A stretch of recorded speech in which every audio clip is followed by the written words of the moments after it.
Praise the lord. దేవుని యొక్క శక్తి కలిగిన నామానికి స్తోత్రం కలుగునుగాక.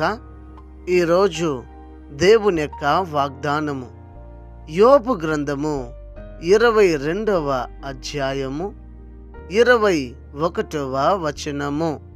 ఆయనతో సహవాసము చేసిన ఎడల నీకు సమాధానము కలుగును, అలాగున నీకు మేలు కలుగును అని ఇక్కడ రాయబడి ఉంటున్నది. నిజమే కదా?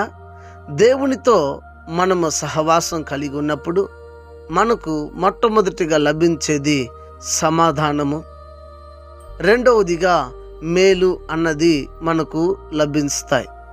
ఈ దినము లోకంలో సమాధానము కొరకు మనిషి ఎన్నెన్నో ప్రయత్నాలు చేస్తూ ఉన్నాడు నెమ్మది పొందడానికి.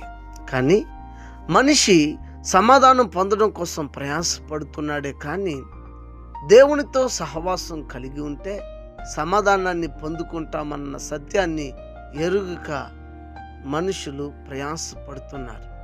అయితే ఈ దినము వాగ్దానాన్ని వింటున్న వారులారా, నీవు ప్రయాసపడడం మానేసి నీకు నెమ్మది కావాలా? దేవునితో సహవాసం చేయి. నీకు ఆరోగ్యం కావాలా? దేవునితో సహవాసం కలిగి ఉండు. నీకు ఐశ్వర్యం కావాలా? దేవునితో సహవాసం కలిగి ఉండు.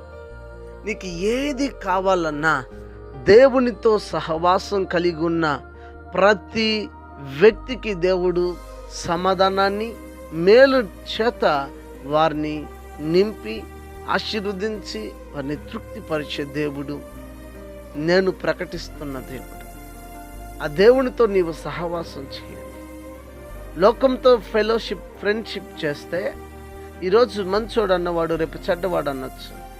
కానీ దేవునితో సహవాసం చేస్తే ఎప్పటికీ కూడా నిన్ను తన కౌగిల్లో దాచుకొని నిన్ను హత్తుకొని నిన్ను నడిపిస్తాడు. నీకు సమాధానం ఇస్తాడు.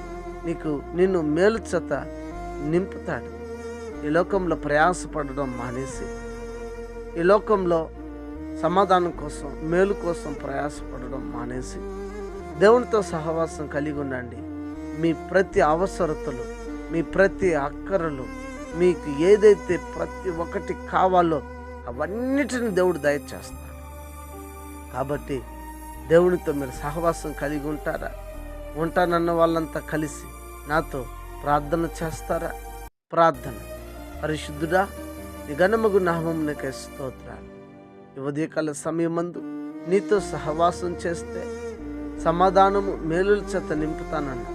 నీతో సహవాసం కలిగి ఉండటకు నేను ఉన్నాను, వచ్చాను, ప్రార్థన చేయించున్నాను, నా ప్రార్థన ఆలకించండి అని ఎవరైతే ప్రార్థన చేయించున్నారో వారి ప్రార్థన ఆలకించండి. అనారోగ్యం చేత ఉన్న వారికి ఆరోగ్యం, ఆర్థిక ఇబ్బందులు ఉన్న వారికి విడుదల, రక్షణ లేని వారికి రక్షణ ఇచ్చి ప్రతి వారిని రాకడ కోసం సిద్ధపరచమని, ఘనత, మహిమ, స్తుతి మీరు పొందమని క్రీస్తు యేసు పేరిట ఈ ప్రార్థన మీకు సమర్పించి అడిగి వేడుకొని ఉన్నాము తండ్రి. ఆమెన్. God bless you. దేవుడు మిమ్మల్ని దీవించి ఆశీర్వదించును గాక. ఆమెన్.